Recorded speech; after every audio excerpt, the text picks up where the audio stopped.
Welcome back. You're now tuned into the other side of sports. I'm your host, Laws in the building. We got Aaron. It's me and Aaron rocking out. Trust me, D, he on hiatus, but he coming back. Don't worry about him. He good. He gonna come back. Um, but bro, we got a lot of stuff to talk about today on this show. We're gonna get into all of it. Of course, if you you logged into the channel, you subscribe to the channel, then you get all the updates. So when we do videos or stuff out the blue, we got some other stuff that's coming. You'll get the notification, you'll get to see it, and hopefully you'll go and watch it.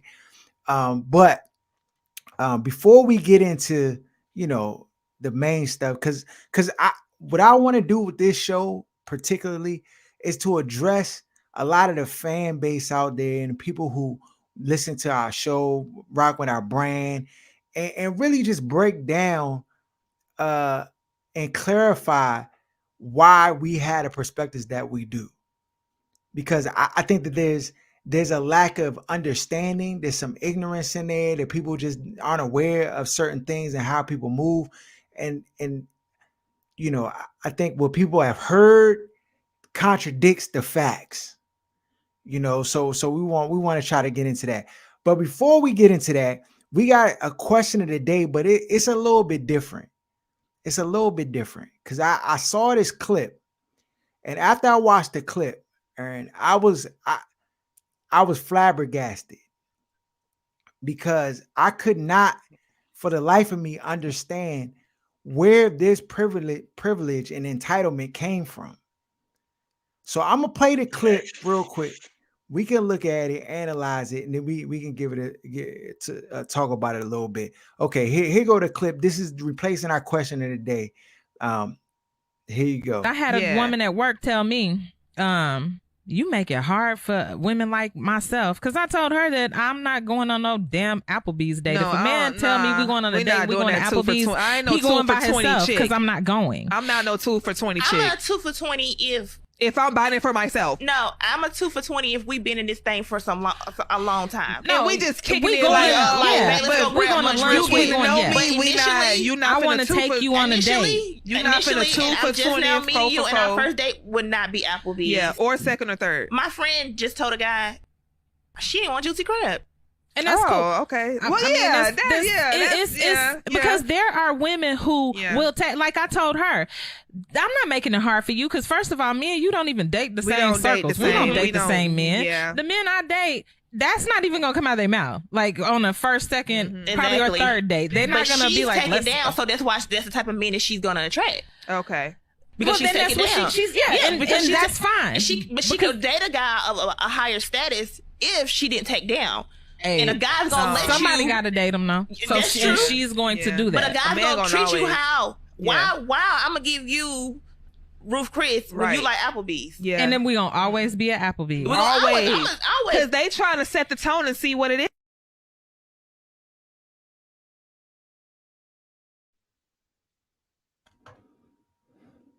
The sound went out. Did you hear any of it? Yeah, the majority of it. Sound went out for like the last 5-10 seconds. No, they basically essentially said that once you accept Applebee's, then you just getting Applebee's for forever after that. That's what the last statement was. If that's the case, what's wrong with that?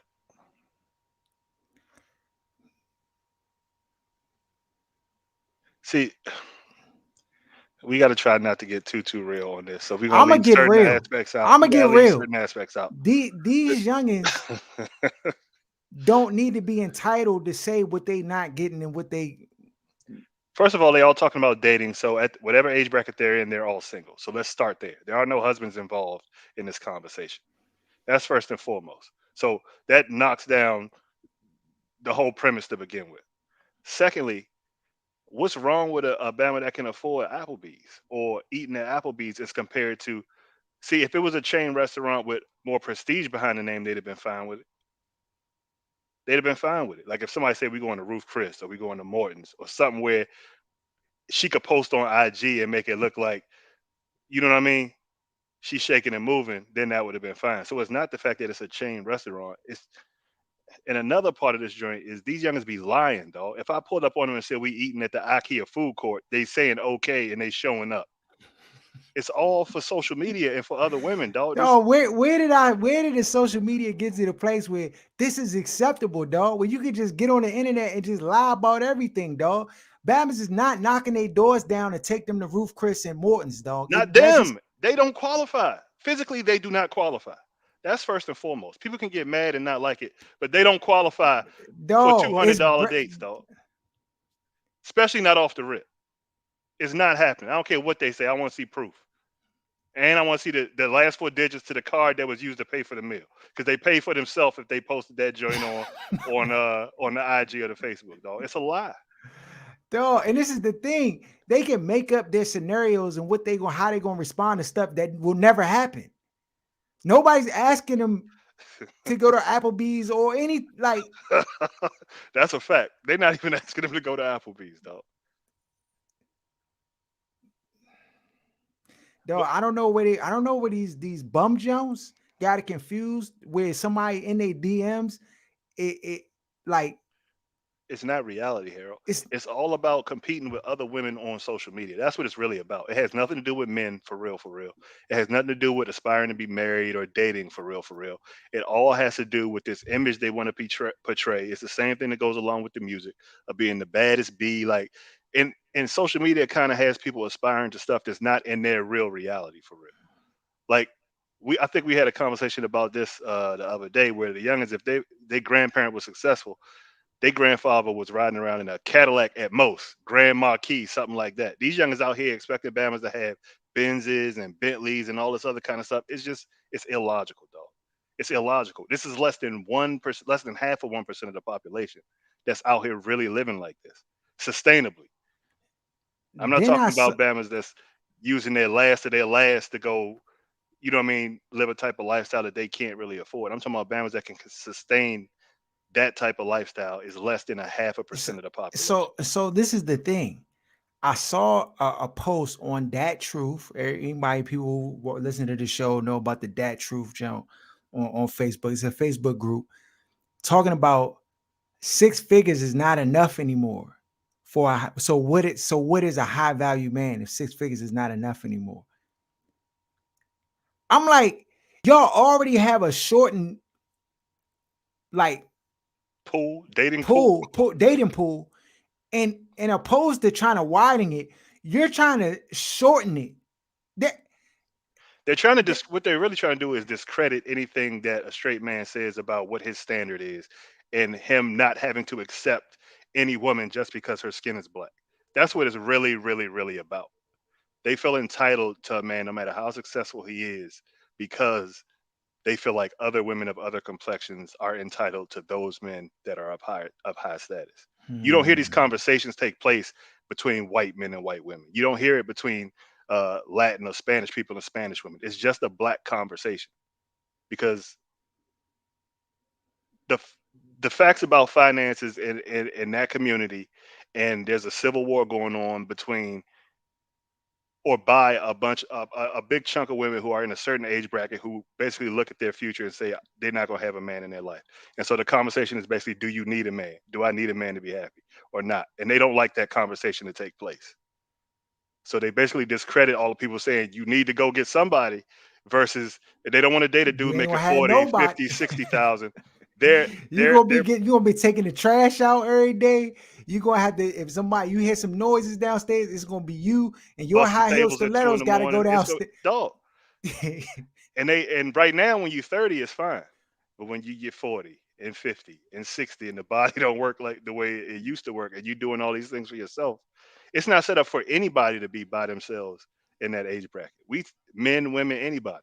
Like, it's not, life is not set up that way. Not in a capitalist society. Anyway, it's unsustainable. So no, you playing chicken on the street with a Mack truck. You're not gonna win. You're not gonna win. I just these but scenarios. Go ahead. No, I'm just saying these scenarios and these fabricated and that's the thing. You know, of course, me and the missus, we talk about different things. We have conversations and stuff.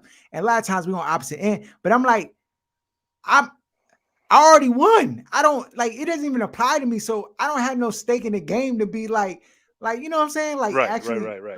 like what is it? It don't mean nothing to me, but it's a delirium going around, dog. It gotta be in the DSM-5, dog, somewhere. this type of cognitive dissonance to just reality. You just kind of just living in a bizarro world where stuff just it's not even realistic.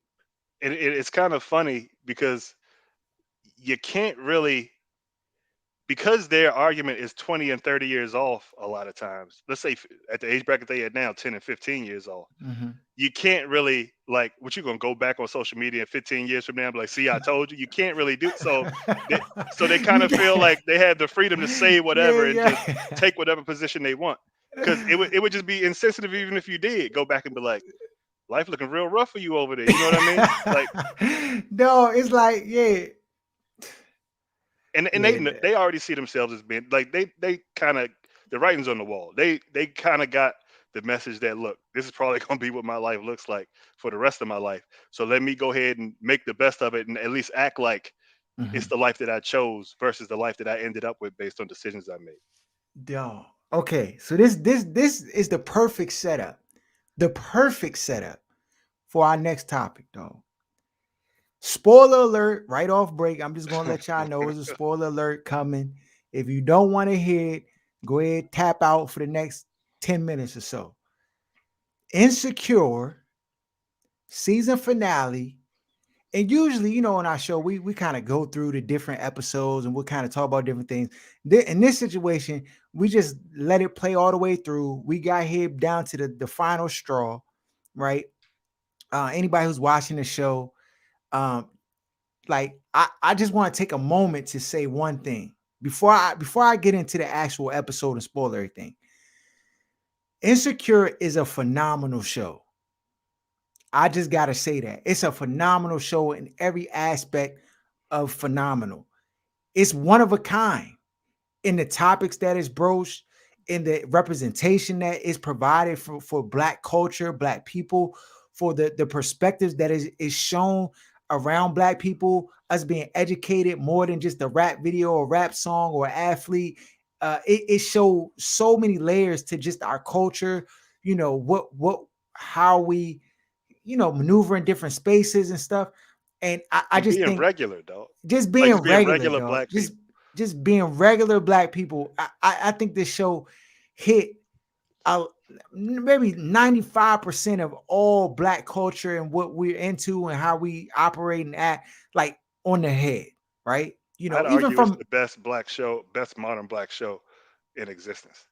I wouldn't argue. I wouldn't argue against you. So, like, props to Issa Rae and just her vision. Even HBO executives being able to, like, kind of look past certain things in order to be open-minded to just her vision and different things like that.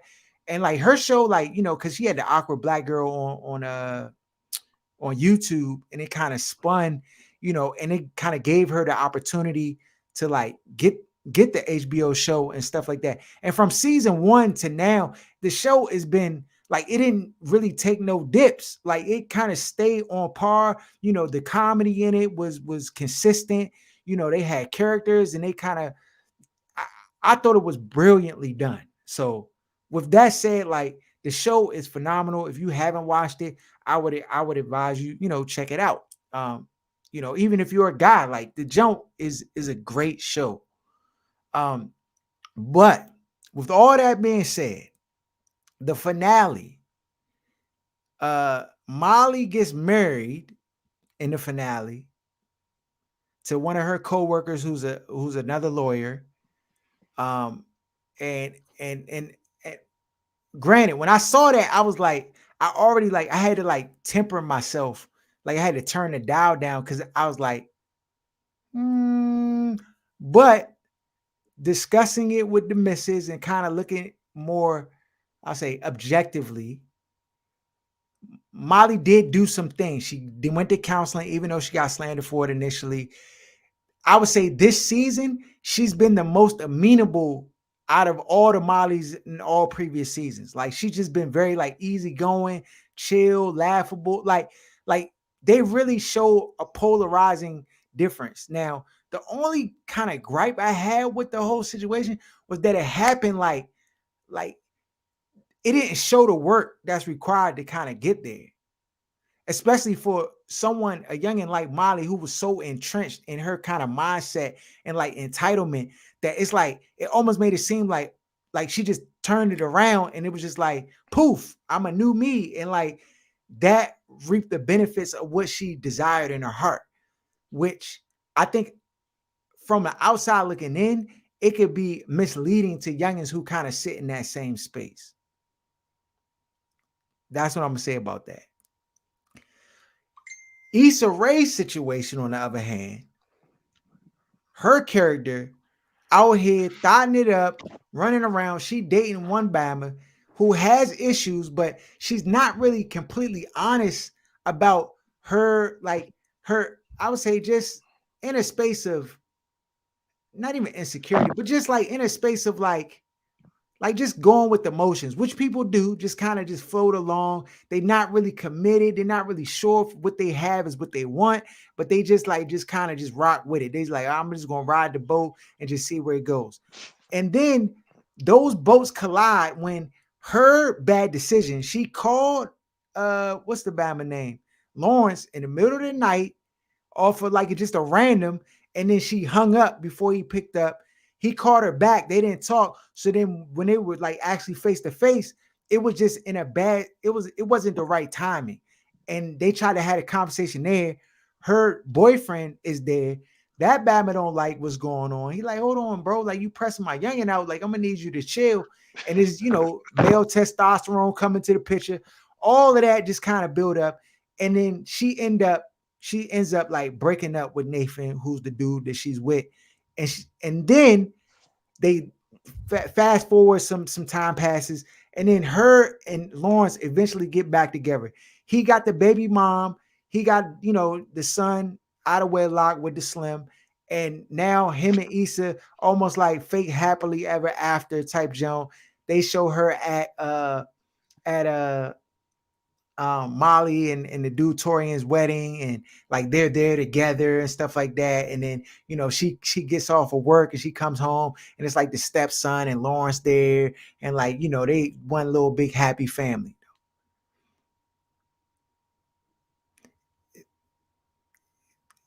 It don't work like that, people. It just don't work like that. And people gonna say, "Oh, yo, you a hater, dog. You a hate, dog." I don't have no reason to hate. I won. Like it's a like what I'm trying to say. Like, dog, that's like Jordan saying, "Dog, Pippen's not it." Like what I'm saying. Like it's like Jordan saying Pippen's not it. Oh, dog, you hate? No, he's not. The Batman got 6 chips. But you wouldn't have won without. Dog, stop it. You switch Pippen out with Clyde Drexler. It's 6 chips. Like, stop it. So I'm not hating. I'm just saying that that's not. It's a false reality that it works out like that, dog. And granted, there are blended families and there are stuff, but like you can't discard, right? Play around in the streets and then try to come back. It just don't work like that. No Bama who has his stuff together, like Lawrence pretty much did in this situation, is going for that. After all them circles around and the whole like the drama and all that, and then her thought behavior, even unknown, like nobody's going for that, dog. Especially if he's aware. Aaron, talk to me. Am I wilding? Am I off the rocker? So you're not wilding, but I feel like it's a couple caveats that we got to add for context. Like we get to see all the thought and she did. He's not seeing everything that we seeing as a viewer. So of course your mind could be your worst enemy, but he know about a couple little indiscretions. But in his mind, I'm sure she ain't saying, "Oh yeah, I smashed this dude and then this dude and this dude and this time frame and this dude and this dude." Fair. So in his mind, he's almost getting back the same Issa that the nigga was with. She the one that left him. It's not like, you know what I mean? Like And he was Right. he was. I think the bigger issue for me is feeling like when he was a bum Bama on the sofa trying to pull his dream together, he was discardable. But then when the Bama go through the bumps in the building process and get to the point, it's just like online, That dog, that's where that's what they could that's have what him back when he get to the point where he doesn't want you anymore. Like, you know what I mean? Like, it's no dude that's going to deal with that and a young and not acting right when stuff was messed up, and then you get your stuff on the back end, and this Bama living the dream, and now all of a sudden you get to just come back and or press auto corrective rewind. Like, it, we're not rocking like that. It just that's not how it goes. Not at that level. So it's of not how. course, if you know what I mean, Bama's working at UPS, be like, oh, I got my youngin back, or you know what I mean, like it's just different. Like you're not in a space to be able to even comment or feel one way or the other, because you might not have the same options that a Bama that's on that tier is going to have, and that plays a role in how everybody sees and views everything. So let's be clear. I'm not talking to the Bamas that went back with their baby moms or the youngin that Mm-mm, cheated on them. If you working, you know what I mean, you manager at CVS, or you know what I mean. It's mm-mm. just different. It's different. And from a female standpoint, it might happen for Issa. Issa looks one way. The same way a man's resource or his cachet is based on his earning ability, stability, stuff like that. Like from a female standpoint, your currency is your physical. Mhm. So it might have worked out for Issa. Do you look like Issa? If you you know what I mean? Like you that's got to be a part of the conversation. So when you're making decisions out here and running the streets and feeling like, oh, this dude boring, you know what I mean? Like, or I mean, of course, at this age bracket, it's kind of different. Like Mhm. a 40-year-old younger can't be dating dudes based on potential that's sleeping on the sofa. Like, let's Yeah, be yeah, clear. yeah, yeah, But yeah, I yeah, just mean for like that age bracket where people are date like you fresh out of college, 2020, you know what I mean? Where people still yeah, finding themselves and figuring out what yeah. the second half of their life is going to look like. You got to be careful when you're making those decisions to run the streets Discard. and right Want to thought it up or with your just get friends and do what you see on do hood rat Instagram. stuff with your There it friends is. out here. Thinking you're just going to you going to level out at 30, Yeah, or 35 you and just figure gonna it get out. what you want at at 35. Like, oh Life don't yeah, I'm work gonna like just that. go get my career, and then once that's over, then I'll start trying to date and meet somebody. Yeah, it doesn't work like that. So figure like if you can figure it out in your early 20s, Yo, you know what I mean? Like it's just like Obama playing basketball in AAU, go to school, go to college, play college basketball, then just stop playing. Then get to 35 and just say, I'm gonna just try and get in the D League. It don't work like that, dog.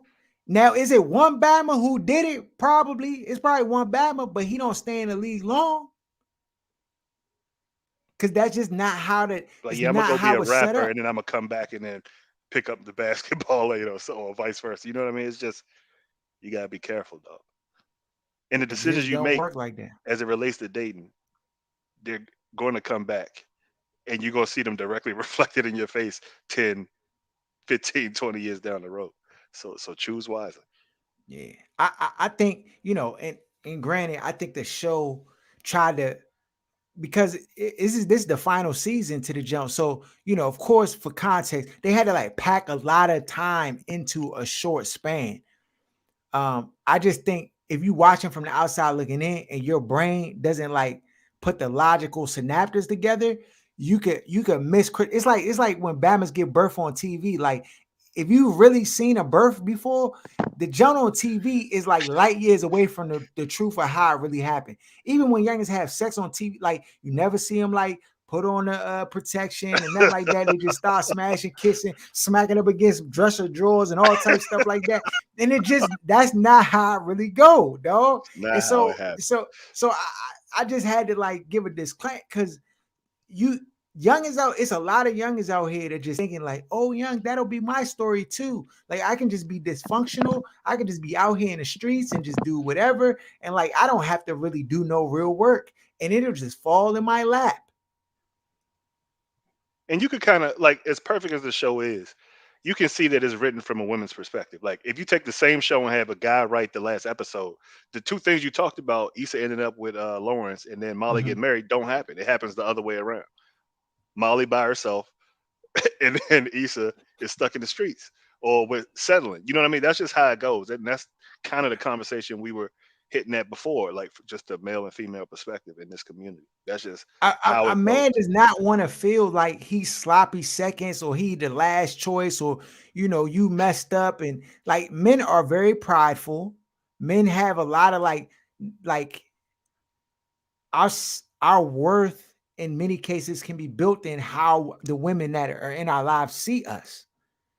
And so if you discard the Bama when he down and then all of a sudden he come up and then you're like, oh yeah, like I'm not sure. He gonna be looking at you like you a burnt muffin in the oven, dog. Like he not like, I don't want that. Back then you didn't want me. Now I'm hot. You all on me, dog.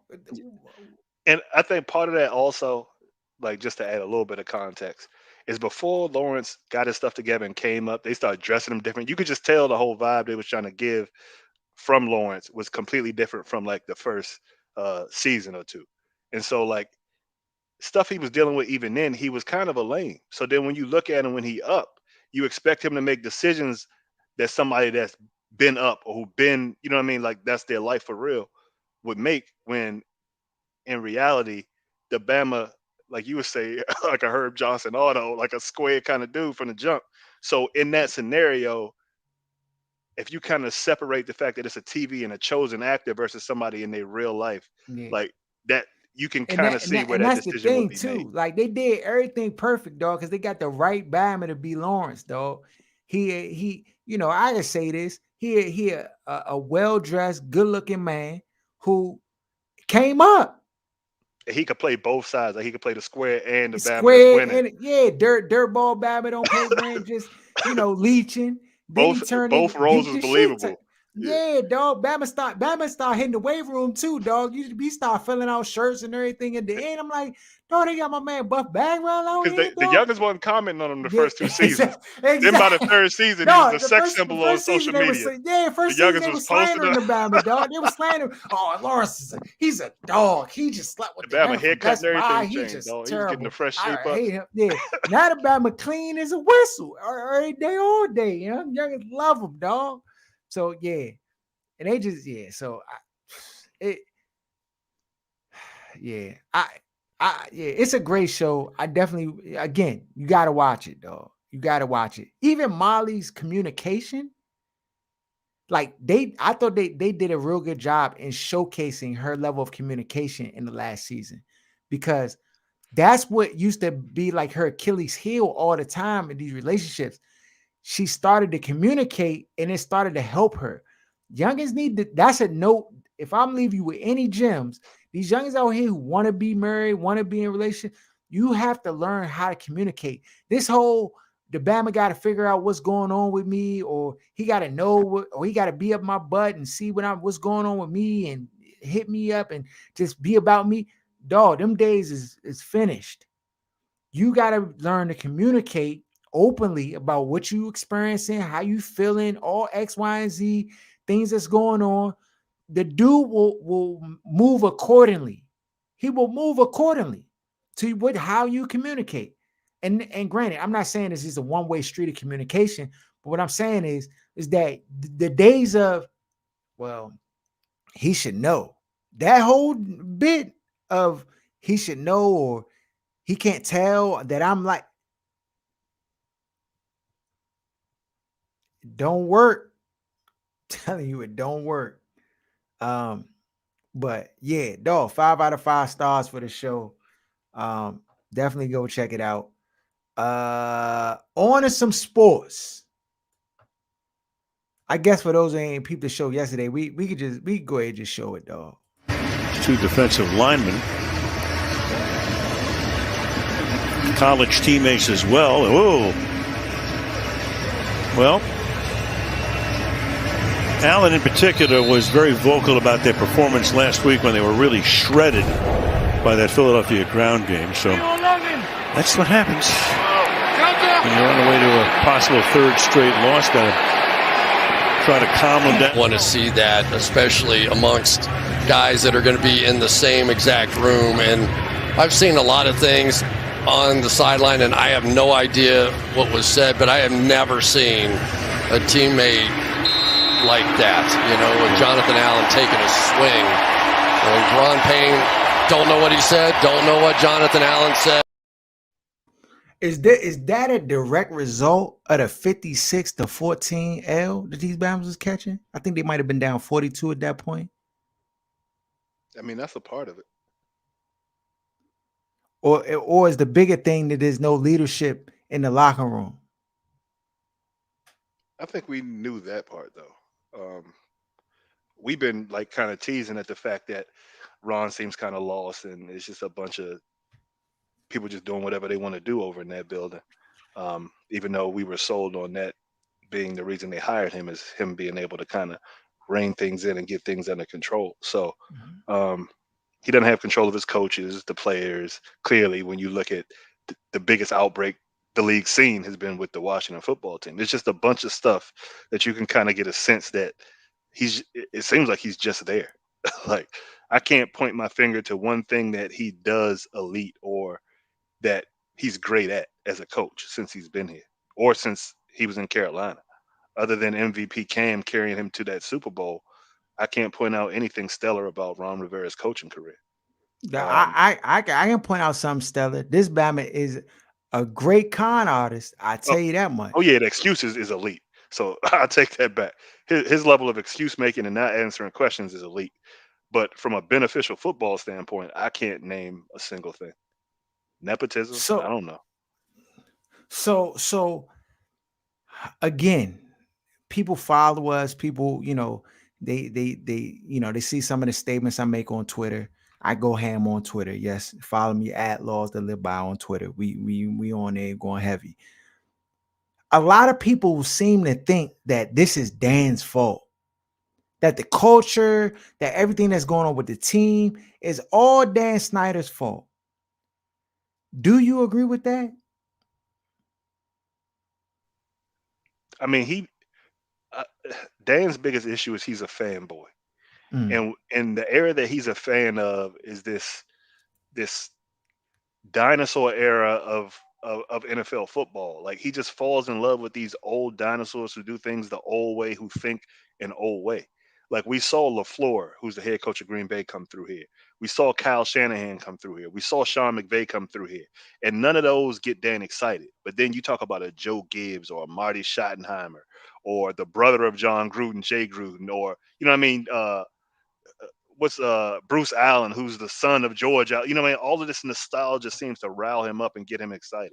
And I think that's his failure. He keeps bringing in failed coaches, people who are bad leaders, who are liars, who are con artists, who apparently don't know how to draft players and coach football at the same time. So they can never get good coaching and good evaluation going on at the same time in that building. They make bad signings. They put people in the wrong position after those signings. They try to put square pegs in round holes. So it's just a failure from a football standpoint. I think people kind of regurgitate things they hear in the media and on ESPN and things they hear other people say. They overvalue culture because culture is determined by winning and losing, not the other way around.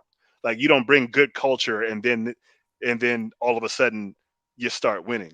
You get good football players in there and people who know how to develop those football players and know the X's and O's. And then all of a sudden the culture starts to look good. Like, Dallas is toxic as hell. They have the meddlingest owner down there, a coach who basically gets no respect, but at the same time they have great players and the X's and O's is right. That's it.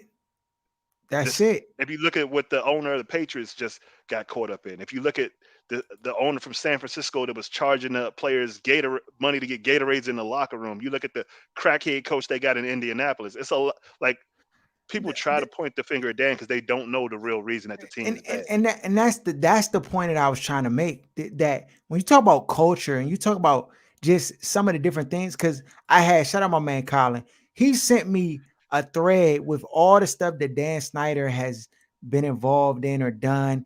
Get rich off of switching customers, telephone service without authorizing under the Snyder Communications, illegal practice. Like, dog, what Dan Snyder has done, even from like a shrewd business perspective, you know, all the stuff with the parking lot and trying to like, you know, just basically keep money in his pocket, dog. All the funny business is not exclusive to Dan Snyder. That's the point I'm trying to make. Like, it's like people like, oh yeah, Dan, he's a cruddy individual. Dog, there's a lot of cruddy individuals That's in how the you league get that that are rich. That's exactly how you get that rich. Dog, Stan Kroenke is accused of basically causing a man to commit suicide because he bought land and took the people off the property and forced them off their land, off their property, dog. The Bama wrote a note and basically killed himself, and the wife was like, "Oh, like it's Stan Kroenke's fault." Nobody batted an eye. They ain't talk about this Bama in the news. Talk about he a terrible dude or not. None of that. And it's not to argue Dan's a great guy. That's what, nothing to do with it. Nothing to do with it. But what we're trying to say is that, like, this whole narrative that he's the big bad wolf in the league, and that's why our team is so terrible. It's like, dog, Jerry Richardson, that Batman had a rack of sexual misconduct. He touching youngins' butts on scooters. He walking around the jump like he treating the stadium jump like it's a Playboy mansion, dog. But they don't know any better. And that's just what it comes down to. They get gung-ho about these hires, and they get mad at us when we're not gung-ho about it. Then when you turn around 2 years later, 3 years later, they have to stand on that. So instead of saying, you know what, this joint don't look like it's going the way we thought it was going to go, they'd rather argue other things. It was the same thing with Jay Harold. If you don't remember, this was not that long ago. It was up until the 11th hour that people finally was like, you know what, he's a trash coach. The media was all buddy with him. You got people in the media playing golf. He was a trash person too, dog. They don't care about that part because it doesn't help their argument. It doesn't help their argument. You talk about Charlie Casserly, all these Bama's that we had here, Serrato, all these Bama's is trash, dog. They all were not good. They weren't good people. Clearly, Bruce Allen wasn't a good person. Him and Gruden passing notes back and forth, slandering people, talking about all the stuff that they did that was funny behind the scenes and stuff like that. Like, this happens around the league. What it comes down to is they're not good at football. Dan's not good at picking football people, but that's his culpability. That's his. And if you want to blame him for that, sure, why not? But we just can't say like this whole culture, like it's just a trigger word and it's a scapegoat word that doesn't really highlight or put real accountability on anything that can be changed or shifted. Because you're not getting rid of the owner, dog. Not happening. So if you're not getting rid of the owner, you just telling me I just gotta like accept losing and just accept like. I mean, this job, I'm really feeling like a fan, Aaron, because I'm fighting the other fans, dog. I'm fighting my own team mates on the that's supposed to be rooting for the team, but like that's why I had to let the teams go here because rooting for this team is like being on a group project with a bunch of D students, dog. It's like it's just it makes no sense. Like you can't even reach a certain level of logic to be able to reason with people. And then you're trying to have these debates like where people don't understand the stuff that they're talking about. It's just a waste, dog. It's a complete waste. And then I look at how stupid some of these people are, and I'm like, do I want to be in a group with these idiots? Dog, let me tell y'all something, dog. This is real talk right here. This Bama Robert Kraft had a menace on his roster, a killer, a real killer, not a fake killer. Not a Bama who talk like a real killer on his team, dog. Multiple bodies. This Bama went to court on his behalf. Dog, this Bama was caught down in a bordello in Miami somewhere where they had people who are sex trafficked. Like, let's not sugarcoat it and try to make it like glorify it and try to make it seem, oh, like, yeah, he was just down there at a massage parlor. No, he was down there to put his Lebo in youngins. And these youngins they were undocumented workers. This was not like no legalized situation. This was people and young women who were being sex trafficked in that world. And this Bama just went right back up top. And then after some time, lawyers dropped all the charges, dog. Video didn't come out, none of it, dog. They had this Bama dead to rights. And it all went away because the Bama got the bread to flex. And so if you're talking about, matter of fact, you're talking about culture, the Patriots cheated for 10 years, dog. These Bamas videotape other teams, did all types of funny business, dog. I have inside information that I know for a fact, this is vetted, that when teams would come to play the Patriots, these Bamas would pay people to go ring fire alarms in the middle of the night at the team hotels where the opposing team would be staying, do all types of funny, have cold air blowing in the locker room where Bamas can't even be in the jump without, like, these are the type of practices that these Bamas was doing. You talk about culture, but because they won, everybody turned a blind eye. Nobody say nothing. These, like, the stuff that people come up with, let's not stop saying culture. Stop trying to make it seem like it's all Dan Snyder's fault. Dog, the only, like you say, Aaron, the only thing that's really Dan Snyder's fault is the Bama just picked wrong people, dog. For whatever reason, his bad decision making gravitates to other bad decision makers, dog, and Bamas who just are frauds and like con artists and swindlers. Like that's his fan base. But we not going to just try to like just point the gun at him and not at the people. That 56-14 loss, dog, Dan Snyder ain't had nothing to do with that, dog. You can say it's the benches or they shipped the benches and they shouldn't have took the benches to Dallas. Like, they look stupid. Well, you can say whatever you want to say about that. But what I'm saying is when Bama is on the field and Bama is missing tackles or they're not in position to make a tackle, or you got a quarterback out that jump going 2 for 17 and can't get the ball downfield and you don't bench him, you don't even consider it at halftime to try to spark the team or nothing, like, that's not on Dan. That's not on Dan. Now, they don't want to have the conversation about Heineke, who was spectacular, who everybody loved, 8 weeks ago, or when they were on that 4-game winning streak, or in the offseason. Like, people don't want to have those conversations because they've already staked their flag, dog. They don't want to have those conversations. They don't want to talk about how Kyle Allen comes in the game and immediately, it looks like an adult offense. Taylor Heineke is a 67 on Madden, dog. We're just going to keep it all the way 100. The Baba's not that good. He's not good. He's not good. Can he be elusive? Yes. But elusive in itself does not win you football games. It does not make you a great quarterback just because you're elusive. Elusiveness means that for you to exhibit your best attribute, the play has to break down. The offensive line has to break down. You're already at a deficit, dog. So it's just a bunch of retardedness when it comes to this, because we've had tons of elusive quarterbacks in the league for the past 15 years, but they get slandered for being elusive. You need to stay in the pocket and go through your reads and get rid of the ball quicker. But all of a sudden, now elusiveness is magic, and it's the formula to W's. Like, it's just, what we're dealing with at this point. So it's no point in arguing with these people.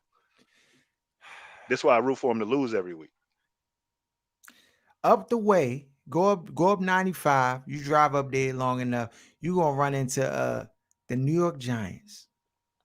They have decided that they are going to bring back Daniel Jones and David Gettleman. And Joe Judge. What do you think about that, Aaron? Is that a good decision? I'm about to pull up Daniel Jones' record, and I'm going to let you know. Let's see what we got going here.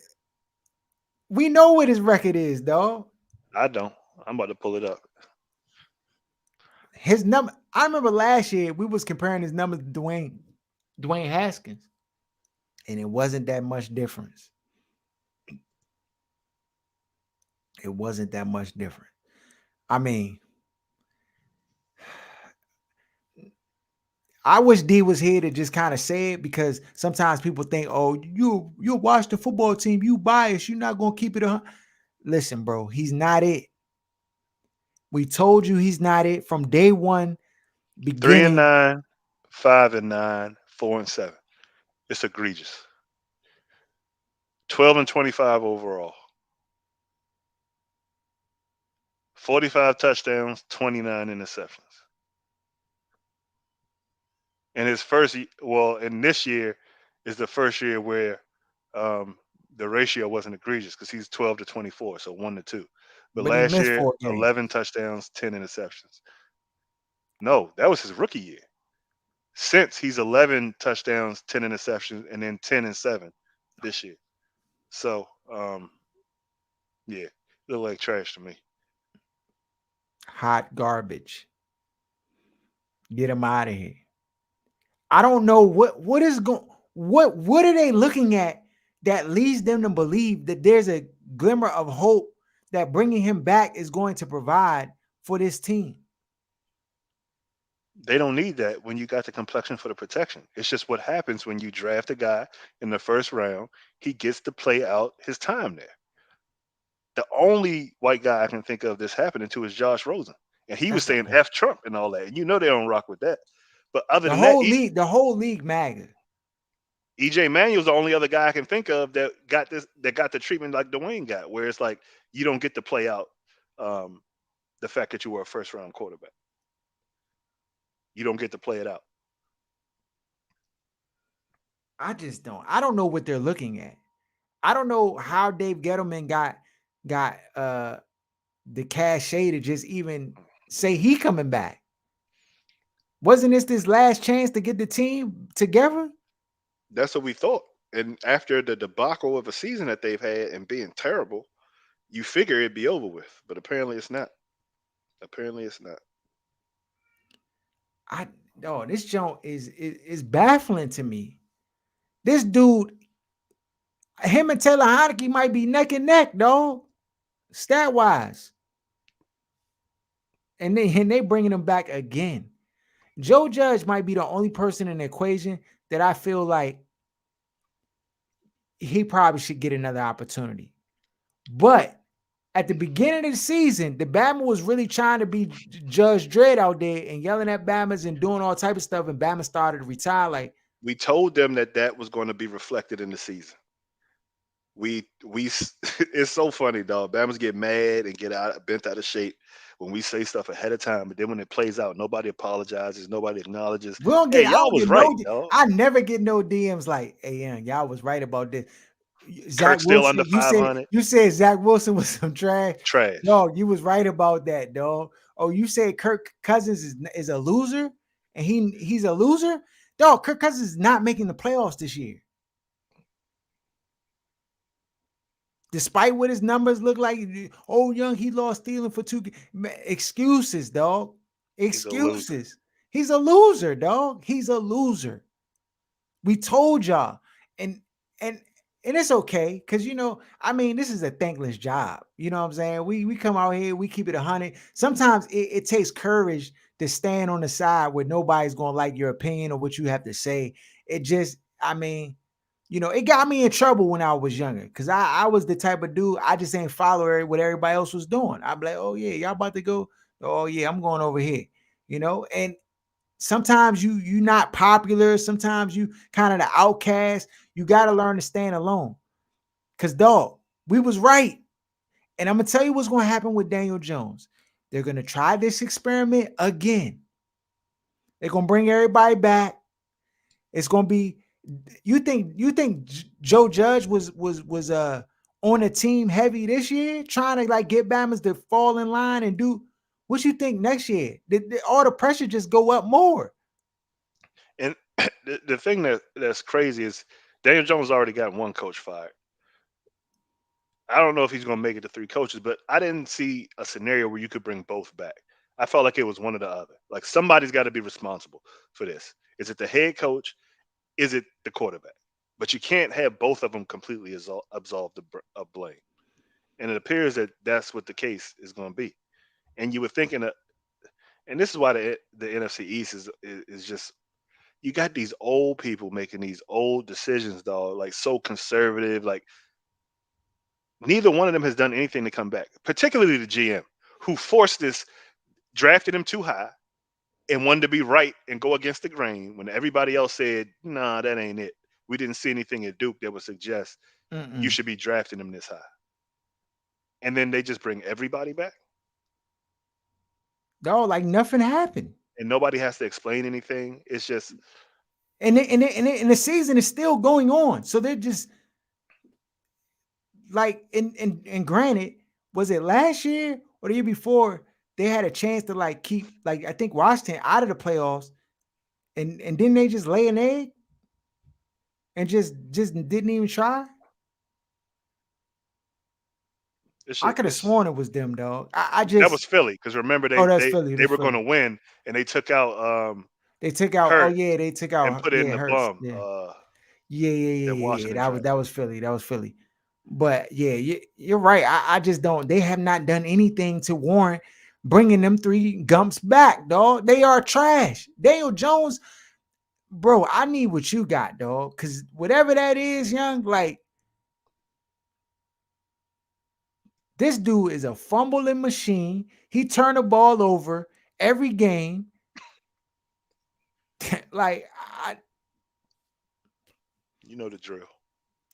Yeah, you know the drill. It's amazing, dog. It's amazing. What else we got on tap, dog? We got the games. I mean, we can talk about playoff seedings. Look like the Chiefs gonna be in there. Titans gonna be in there. Well, Titans is still in the hunt. They 10-5. I think Titans will make it. Right now the Bengals are the 3rd seed.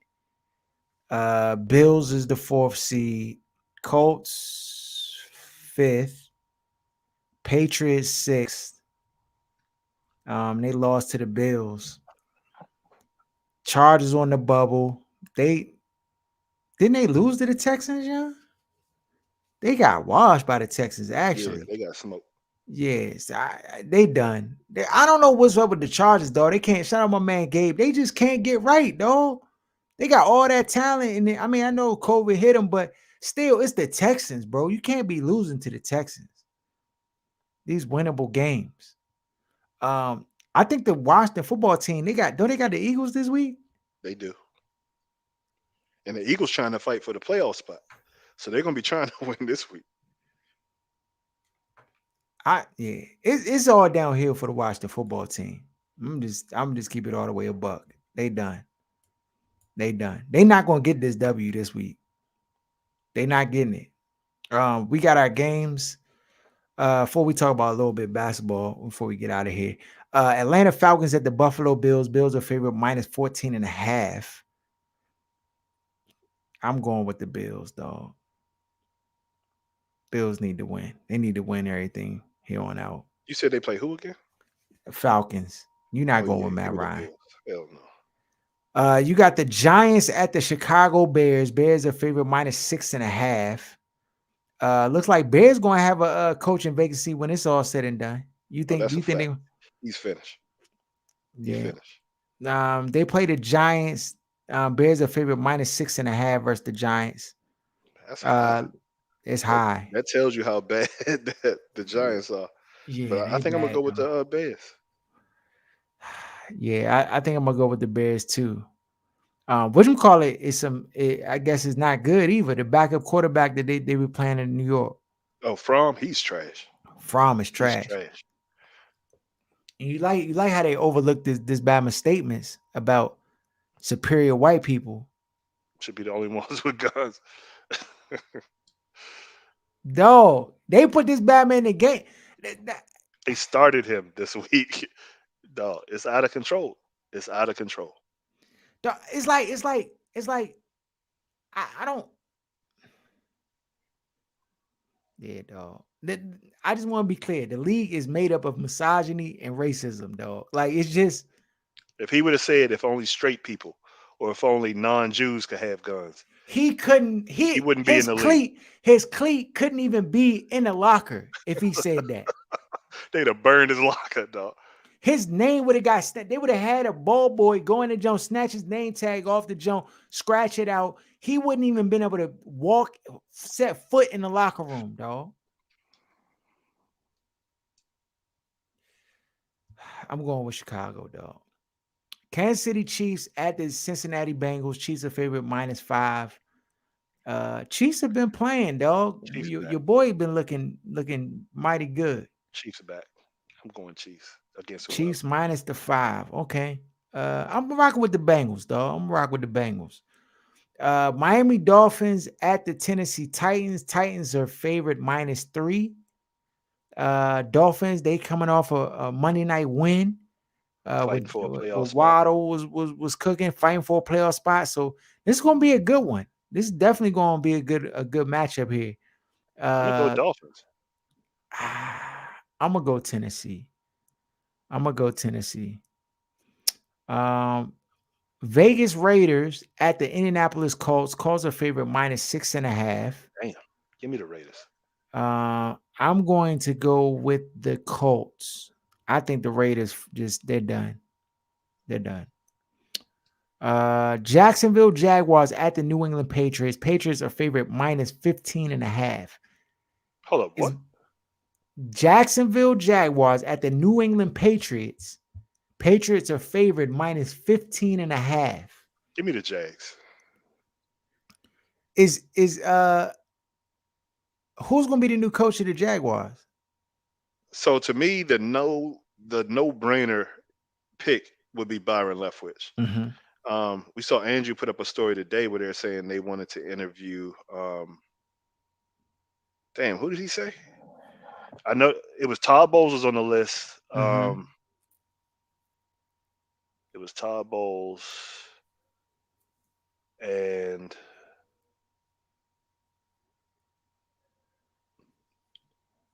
Kellen Moore, the OC for Dallas, and Doug Peterson. Okay. The Doug Peterson interview is going to happen this week. Okay.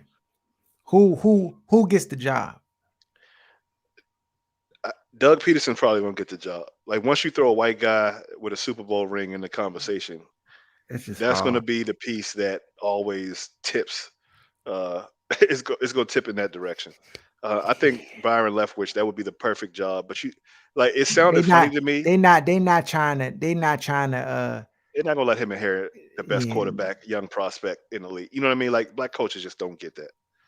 They're gonna find a white guy to give that job to. And you.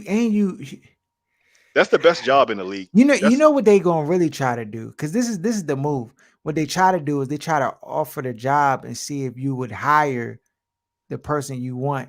They wouldn't do this for anybody else, but they're gonna try to. I see them trying to get Doug Peterson in here and just saying, "Hey, you think Byron would want to be your OC? Like, you think you could?" Like, I just don't. Byron Leftwich is the best option.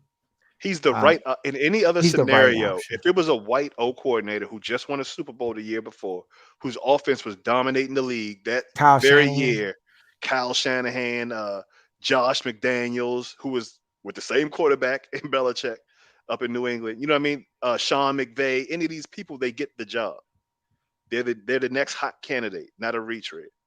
But of course, when you're black, you got to go through extra hoops and you got to do extra equations. It's going to take 2 weeks of interviewing for him to, you know what I mean? It's just going to be one of those things again.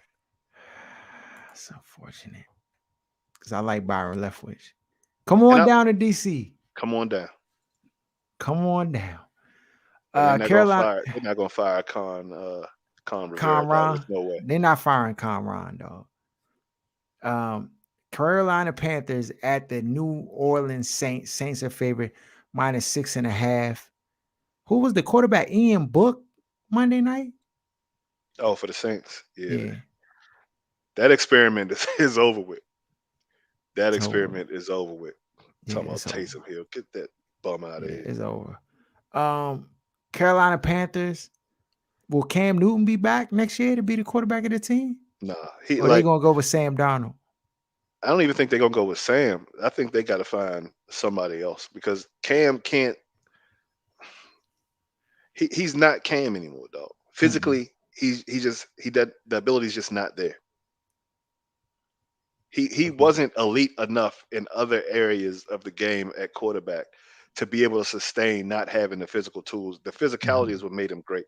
the elite, super elite arm strength is what allowed him to throw to people late and still have it get there on time or be able to hit them open. Without arm strength and without being super accurate or to be able to throw passes with a bunch of anticipation, or it's just too many deficits or holes in other parts of his game to be able to be given an opportunity to continue to do this. Because this is about the third. It was Carolina the first time, and then he was with New England, and then back at Carolina, and it's looking like even after being so far removed from the surgeries and being able to heal, he's not progressing to a point where you look like he's going to be close to what he was before the injuries, which is unfortunate. Yeah. Sam Darnold, will he be a free agent next year? I don't think you could bring him back after him being benched the way he's been benched and being as terrible as he's been. That experiment's over too. We were right about that also. Instead of y'all listening to ESPN and NFL Network, we told you he wasn't a first-round quarterback, but you keep listening to dumbasses. It makes you a dumbass. Flat out, dog. I mean, not even on the board in the first round. I don't get no calls, dog. Nobody DMs me and says, you know what? Hey, Laws, you was right about Sam Darnold, dog. You slandered him. You was right. I don't get those calls. Nobody says, oh, Young, it's just the Jets. It's just the Jets. He's just on the Jets, and the Jets are sorry. So or even coming out when we said he wasn't a first-round quarterback, but the white man told us that he's the best quarterback in the draft. He should be going number. Like, dog, I'm tired of it. Yeah, I'm done with it, dog. I'm done with it. Philadelphia Eagles at the Washington football team. Eagles are favored -3.5. I think that's low. I think that's high. You think that's high? They're going to play their best game of the season this year. I mean, the Washington football team. Dog, the Philadelphia Eagles are going to bash the Washington football team. I don't think that's going to be the case. It's going to be 20-point Where's the mud game? hole in Washington. Let me check the forecast. Give me a second. It's going to be like 50s. Let me check the forecast. Dog, whatchamacallit ran all over us the first time. They ran for like 300 plus yards on us the first time. Oh, it's gonna be 61. Good. It's gonna be 69 Saturday. I'm outside, so it's gonna be 61. So I think it's gonna be within a field goal. Okay, so you taking the Washington football team to 3.5? I ain't say that. You taking Taylor Heineke, his old throw up tackle, turnover machine self. You going with him? No way, dog. No way. Especially when the chips are down. And so before there was no real pressure. Now there is, and he has all them limitations. I just feel like this team plays well versus teams that can't threaten the deep pass as much as the teams that get their ass whipped by. Of course, the defensive line pressure. Heineke can't play with pressure, period. He's too small. That's a fact. But I don't think they can lay an egg back-to-back like that. I pray for it. If that happens, I do. This might be the only way to get Ron out of here. But listen, Aaron, you know why I say they're going to lose? What is Ron? I think they're going to lose. Back? What does he go back and tell his football team? After last week or after this week? After this 50-point loss. He doesn't tell him anything because he doesn't know what to tell him. He just starts focusing on the next opponent. That's the thing with coaching. You can just act like you're moving on to the opponent when he really doesn't know what to say to address it. He doesn't have the answers. If he had the answers, they wouldn't get their ass whipped by 50. It's over. Give me Washington. All right, I got Philly. Denver Broncos at the LA Chargers. Chargers are favorite -5. I wised up now. I'm going with the Denver Broncos though. Chargers is fool's goal. Houston Texans at San Francisco. San Francisco's favorite -13. Texans have played pretty strong. I mean, like people have counted them out, but they've been in games. I'm going with the Texans. I'm going Texans. Arizona Cardinals. I don't know what happened to them Batmans, but now they got another game. This one's tough versus the Dallas Cowboys. Cowboys are favored -5.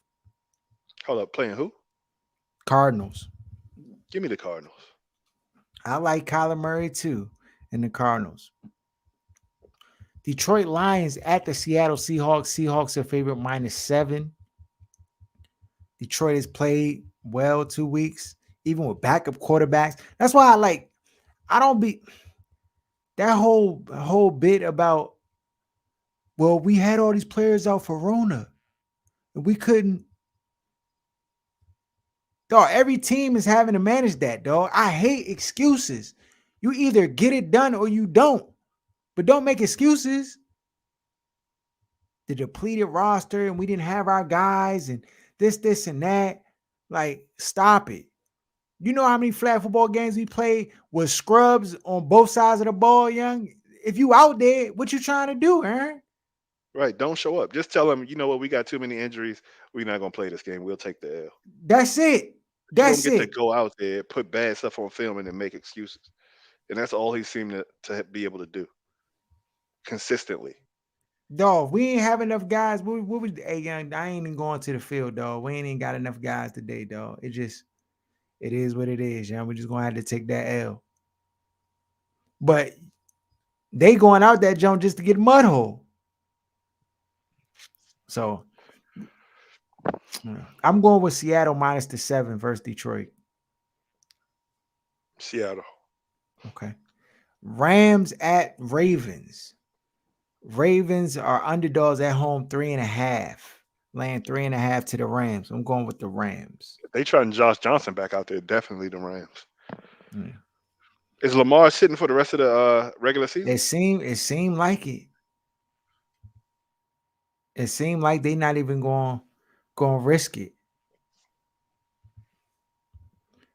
Minnesota Vikings at the Green Bay Packers. This is where it ends. This is where it ends for the Minnesota Vikings right here. This is the biggest game of Kirk's career. The biggest game of Kirk's career. Aaron, it's Sunday night.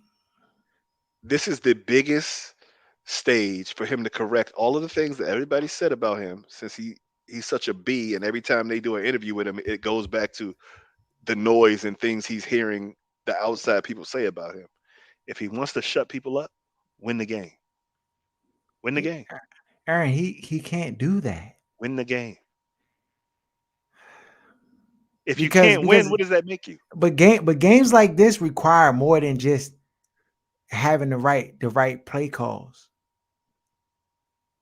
Because you know how it goes. The first little scripted plays, kind of goes your way. But then when you have to will your team, elevate the play of your team, make these tough. Is it in Green Bay? It's in Green Bay. Let me check the forecast. I'm gonna tell you definitively who will win. He don't have it. He don't have it in his DNA, Aaron. It's not in his DNA. He got an opportunity to shut a lot of people up. 12 degrees. Oh, hell no. It's gonna be 12 degrees Sunday. Oh, we got Awthentik in the building. Oh, we're gonna have you on, dog. You can come slander us. You can come slander us. Eagles Eagles issues have been with consistency. Dog. Y'all more consistent than us. We're just gonna keep it off. It's about to be so bad, dog. It's about to be so bad. I'm not it's about to be bad, bro. Dog, the high is going to be 12 degrees, Harold. Oh, Kurt done. They finished, dog. It's no way. He could be blowing on his hands the whole game. Stop. They done. Kirk Cousins finished, bro. They done. He has no chance. That's the high for Sunday. I don't even know what the temperature is going to be at 1 o'clock. Oh, you said Sunday night. Sunday night. So it might be 3 degrees. Dog, get them out of here. It's going to be freezing temperature. That's a lot. That's a lot. That's going on a parlay. That's a fact. Oh, he done. Kurt. Giants y'all better than us though. At least the Giants know they sorry. Washington think we good, but we sorry for real. It's all fool's gold. What you think about them bringing the coach and quarterback back? That's we should let them call in. Yeah, come on, Go ahead, man. call in. Hold on, let me send him the link, dog. Let's see here. I can do this. Let's see if I can do this here. So we got time today.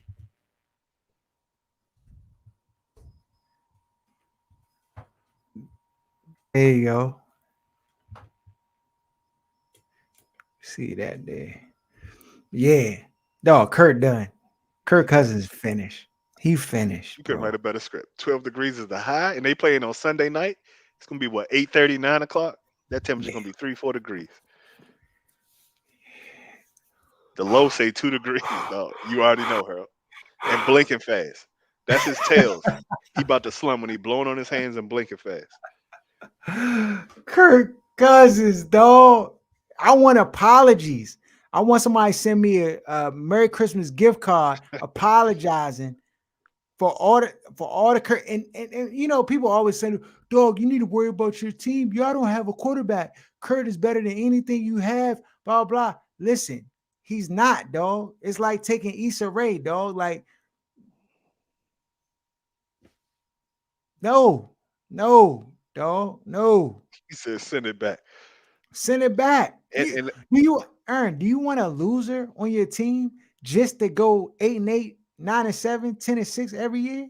but that's why the team is trash, because the ownership and the management knows the people would rather be mediocre than be bad to get good. This isn't basketball. You can't just be mediocre, then have two superstars show up and all of a sudden you're great. You have to be bad to get elite quarterbacks or elite top level talent on your team.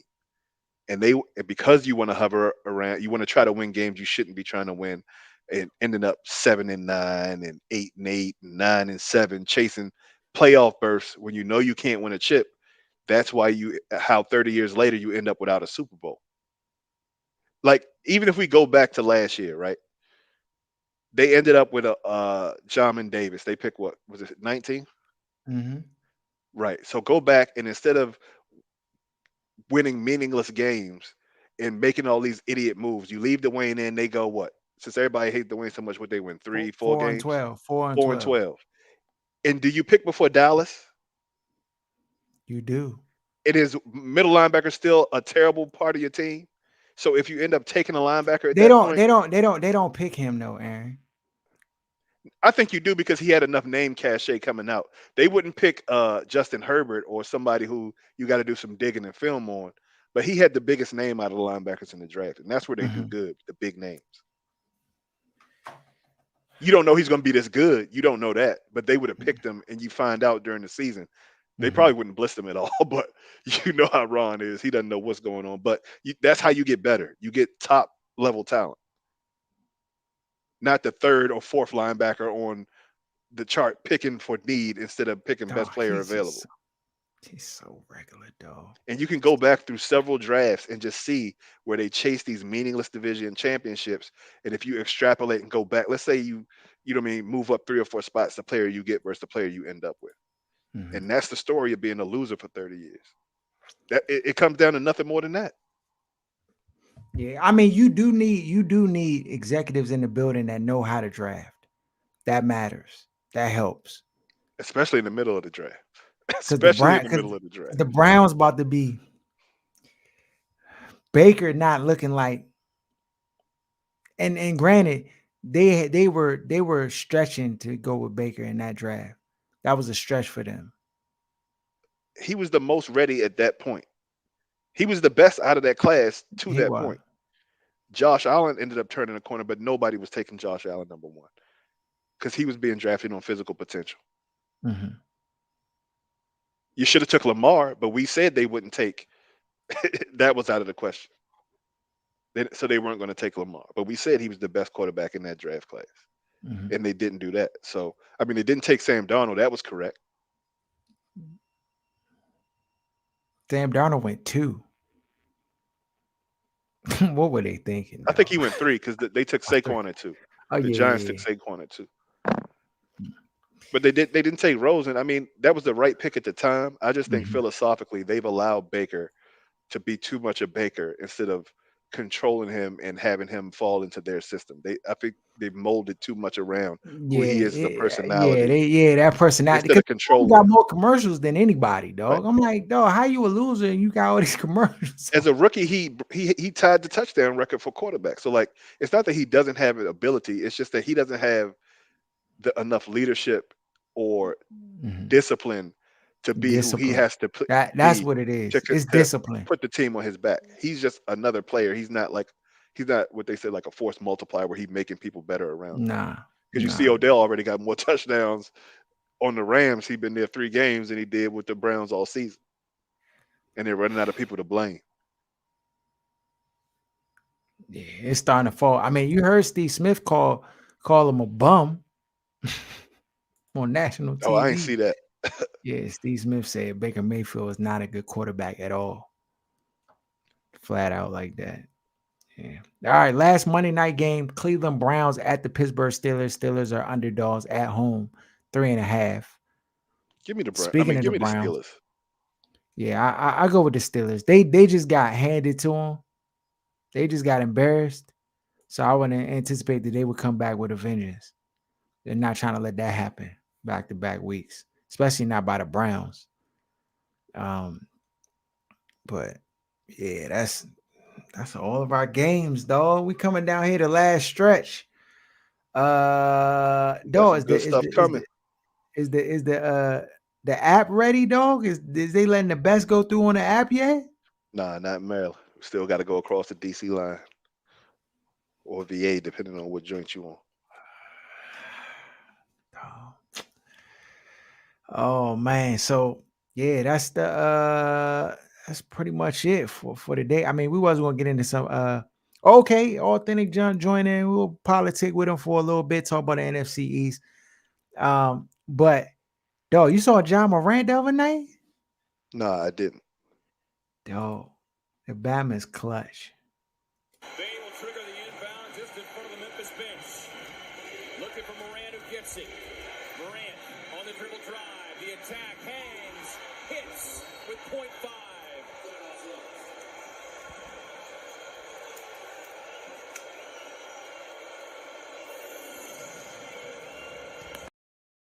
Who's everybody's boy? Y'all was trying to fight me when I said Morant over what's the fat man name? The fat boy. I can't think his name. He out now. No, you know, what's his name, dog? Zion. Niggas was ready to fight me. We wasn't gonna fight you.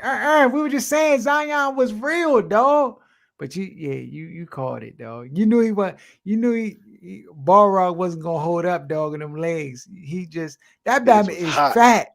He is eating ham sandwiches every single day for breakfast, lunch, and dog. He is heavy set, dog. And undisciplined, dog. He not coming back this year. He not playing this year. I think it almost hurts you to try to bring him back this year when, the season's gone. I think you go ahead and just let this Bama rest up, get him in some type of a basketball shape. Like physically, they gotta rebuild this Bama's body. He done, dog. Yeah, you gotta get this Bama slim fast. You gotta put him on an extreme keto diet. Take this Bama off all he doing is cardio all day. No carbs, no bread. No carbs, no bread, no cupcakes, nothing but Pedialyte and exercise, dog. Because he just it's a shame too, because the Bama is an exciting player, dog. He plays hard. He plays above the rim like nobody we've seen since like Vince Carter. But the Bama can't keep food out of his mouth. As simple as that. Simple as that, dog. John Morant, though, that dude, though, he that guy. Definitely that guy. He beat the Suns. And right before that, I didn't pull the clip up, but before that, Devin Booker hit a clutch 3-pointer. He's a cooker. And everybody thought the jump was game over because after he hit that clutch 3, Bam was like, dang. But they had enough time. And it's Bama John Morant, like his ability to get to the cup is reminiscent of John Wall's ability to just get straight beeline to the cup and take the contact and finish. Yeah, but, young John Wall. Yeah, he official. Bro. Is he still on y'all still don't want him here to run the one? Y'all still don't want him? They buying his contract out? I'm saying the way Bama was slandered, I bet you take him back now at the one over Aaron Holiday and what they got trotting out there Dinwiddie? now. This Bama Dinwiddie is regular, dog. Dog, his legs just not there, dog. Some days his legs noodle soup. Some days he got the strength of Achilles in his leg. It just depends. Oh, He got the same legs he had when they signed him to $20 million a year, or not? yeah, I don't know, dog. I don't know. My guy was good. What's up? How you living? Building. We were here. talking about the NFC East, man. I mean, you Giants is your mob. You got the show. Y'all talk about the Giants every week. Yeah. You bringing Daniel Jones back. You bringing Gettleman back. I don't even know if he got clearance from the owner to say that they're bringing Joe Judge, Daniel Jones back, and himself. How do you feel about that? Well, Gettleman, 1,000%, he's not going to be back. They about to let him resign, but it's truly a firing. As far as Joe Judge and Daniel Jones, I mean, man, going into last season, I was like, all the kid needed some weapons. I thought the Giants would be able to win about 8-9 games this year, and that wasn't the case. I don't know if you could blame it on injuries or what, but signing off on having Joe Judge back, I'm like 60-40. I'm like 60 where I think they should fire him. I think they use Jason Garrett as a scapegoat. But I mean, one more year, I don't think it hurt too bad. Yeah, so with the draft class not being like anything stellar as far as quarterbacks coming out, I don't necessarily, when you think about like what options do you have? Yeah. Right? I don't think bringing back Daniel Jones is necessarily a bad option if there's no better options available out there. But if there is, and I don't know how they'll be looking at the situation, because I think that like Daniel Jones, he has a cap on how good he can really be. Yeah. And I don't know if that helps you. If he could be good at all. I don't know how that helps your team or your franchise by bringing a guy back who's just not it. We talk about Kirk Cousins all the time. We slander him because at the end of the day, he's a loser. He's a good quarterback. He's above average, but he loses, and you can put around, a bunch of excuses as to why, his defense didn't show up, this and that. But at the end of the day, when the team's not making the playoffs and you're the quarterback, you either get praised like an Aaron Rodgers for carrying your team to greatness or lifting up the players around you. It doesn't matter who's out, who's in, you figure out a ways to win, or you lose. And I just think from a morale standpoint in the Giants team, you bring back Daniel Jones, I don't know that guys don't start looking around like, we doing this again?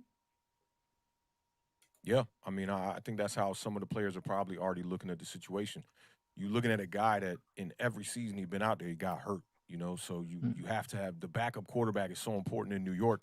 And one of the things that really made me want to call in when you was talking, y'all were talking about maybe Washington being in a worse situation where I disagree with that because I think with the Giants right now, there's absolutely no identity. Washington has proven that if y'all can run the ball, y'all can stay within games. And even with a quarterback like Taylor Heineke, who might be in the same caliber as a guy like Daniel Jones, we're not too sure yet. I mean, Daniel Jones already has 3 seasons pretty much under the belt now.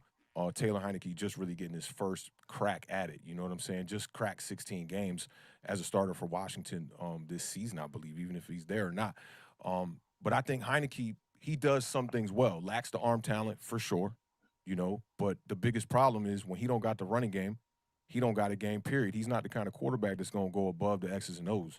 You got to have a sound running game going with him to then try to keep teams off balance and run play action.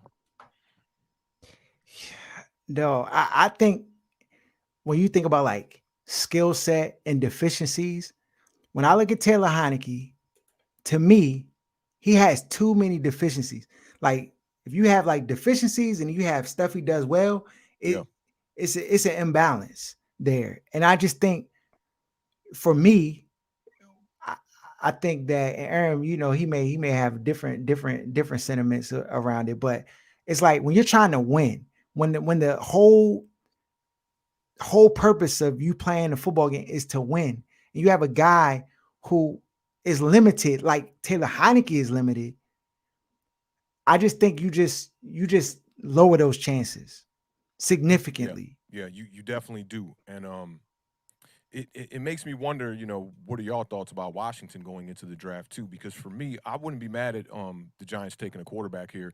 We got 2 first-round picks looking like 2 top 10 picks, and I wouldn't be too upset if they got a quarterback.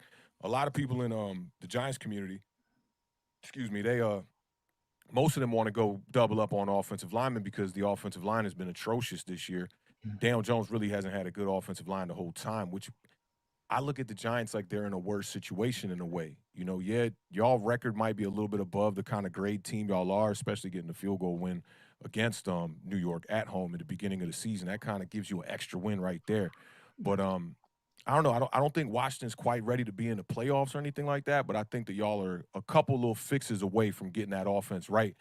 If you could pair a true running back, I feel like with Antonio Gibson, Washington could be in a great space where you could have that game manager actually work over there. Whereas in New York, I don't think a game manager is going to work. And if you know that Daniel Jones ain't the quarterback, I think it'd be a better option for the Giants to move on from the coach and from the quarterback, especially if you bring in a new GM. If you bring in a new GM, he should have free reign to be able to pick his own quarterback, pick his own head coach, and start from scratch. And that's the position we're going to be in this year because the Giants definitely firing Dave Gettleman. Yeah. Aaron, what you think about that? No, I think from a GM standpoint, he's spot on. I think the new GM's gonna come in and not be tasked with immediately having to pick a head coach and quarterback while also evaluating the situation you're coming into. Because if you're not gonna promote somebody from within, you come in and you immediately got to find a head coach and a quarterback. And if you miss on that, you damn near fail the complete rest of your job at that point. So I think if Gettleman's gone, then I can understand Daniel Jones and the head coach coming back because that's you basically giving the GM a chance to look at the team and decide what else he needs before having to choose uh, the quarterback and head coach. As far as Washington goes, I know the coach is a failure. Like the coach is a loser and has no clue what's going on.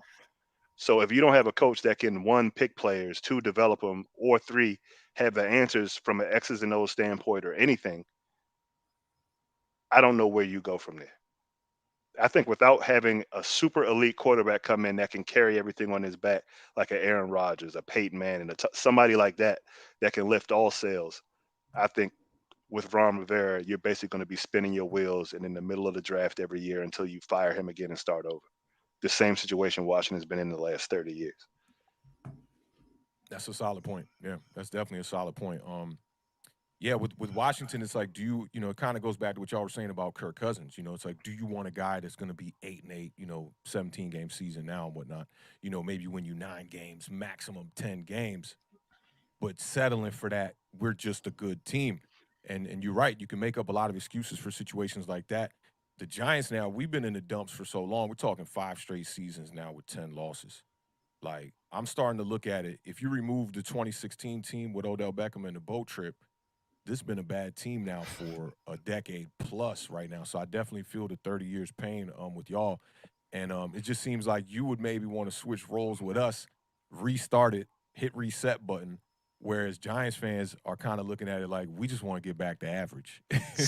we have a different, we kind of think differently than I say most people. Like for us, it shouldn't take 10 years to get your franchise turned around. It should not. It should take 2-3 seasons max to really make the changes. Now, if you have the right people in place. Yeah. After 3 years, if you have the right people in place. Yeah. Yeah, that's true. I always tell people don't take 4 years to rebuild an offensive line. And the Giants have been trying to rebuild that offensive line since like 2012, man. They don't keep players. We never get rookies to get to their second deals. And, it just seems like we're just drafting players pretty – in the Gettleman era, the first round has been pretty decent, but in the middle rounds of the draft, we're drastically missing on players. And the number 2 2018 pick at running back. A lot of people in the Giants community didn't like that pick. At the time, I thought Saquon Barkley was the right pick. Oh, Saquon is great, dog. He's great. He can't stay healthy. And I mean, it's unfortunate, but like his talent, he's a talented running back. I don't know what, if you go back and you do the draft over, knowing what you know now, like let's say you have hindsight, do you pick somebody else? Yeah, I mean, I think you would have to. Giants, I mean, we're going to go offensive line or edge rusher. I mean, we're struggling at the edge rusher position too. We did hit on Azeez Ojulari, who he's been having a pretty decent season. He's got like 8 sacks, tied the Giants rookie record. But we've seen this story. I mean, we just traded what's homie's name? BJ Hill for Billy Price. And Billy Price is one of the worst offensive linemen in the league right now. And Hill's over there thriving in Cincinnati, you know. So you guys talked about like not being able to assess talent in Washington. It's the same thing in New York, and developing them is even worse. You're seeing players that have been here for years, guys like Sterling Shepard, Evan Ingram.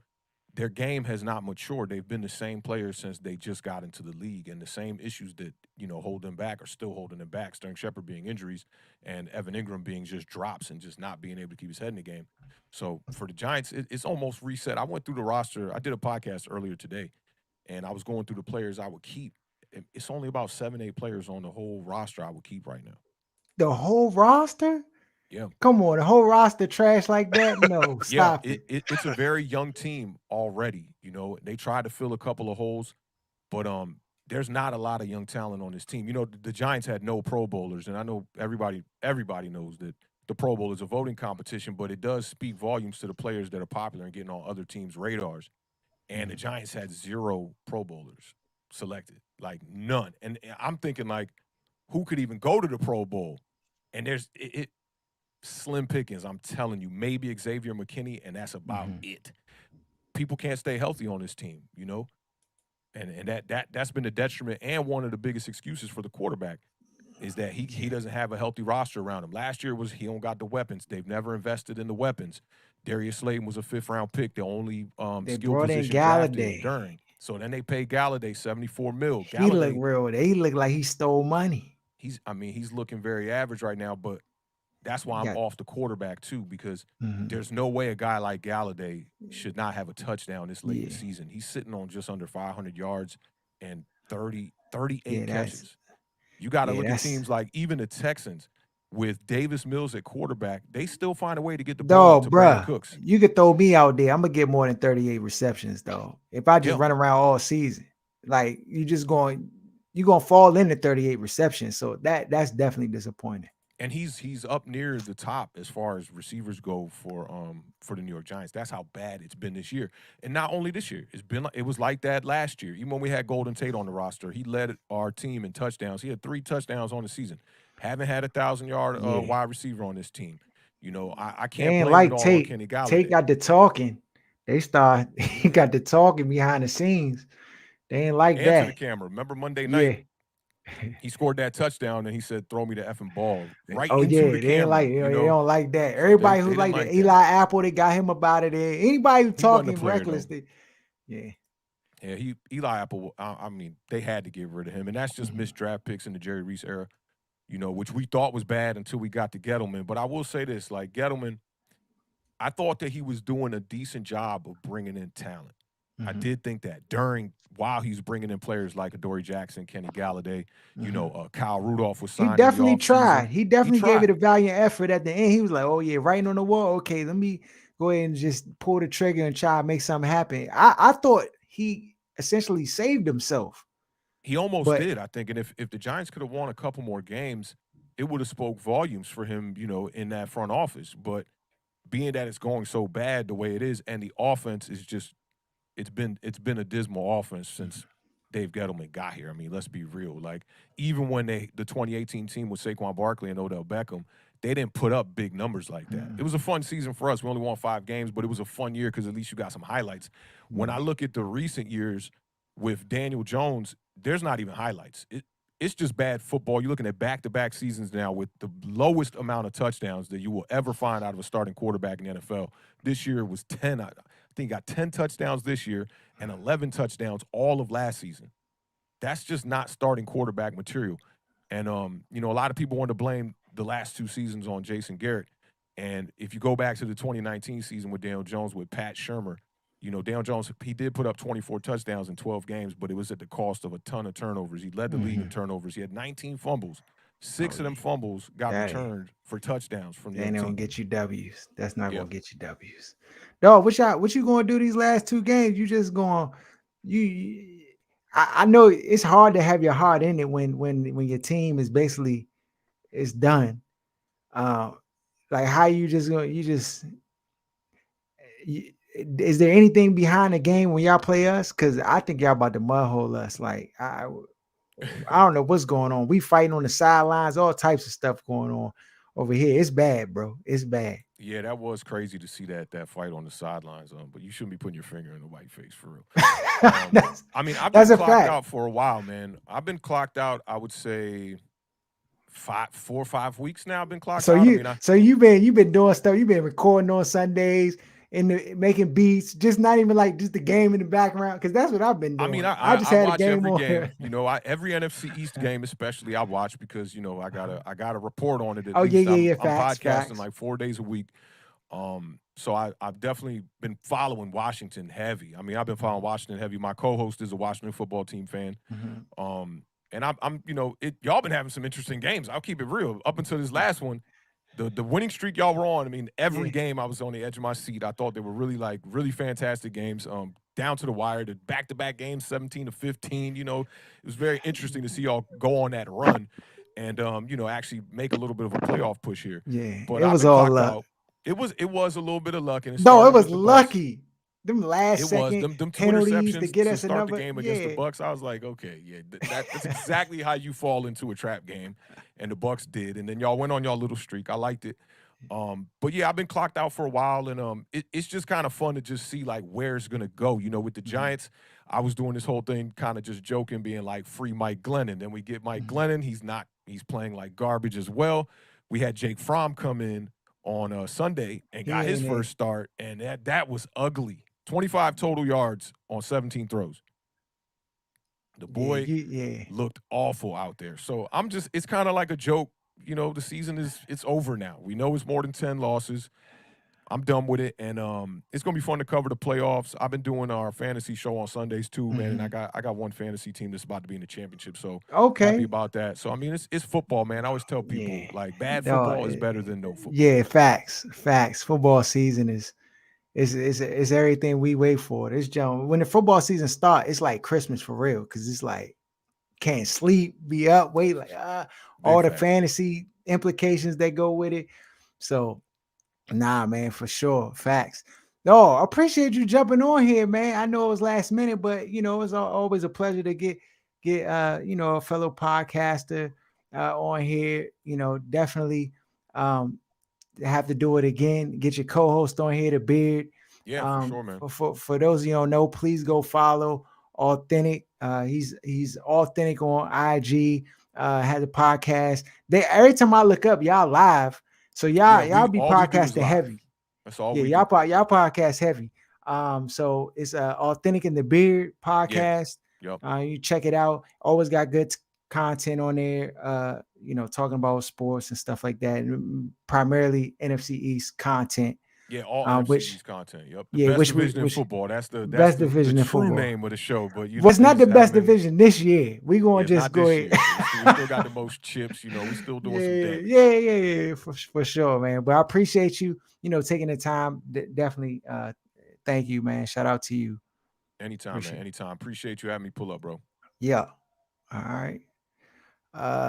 So that's all we got for the show today. Follow us at OSS 980 Other Side of Sports.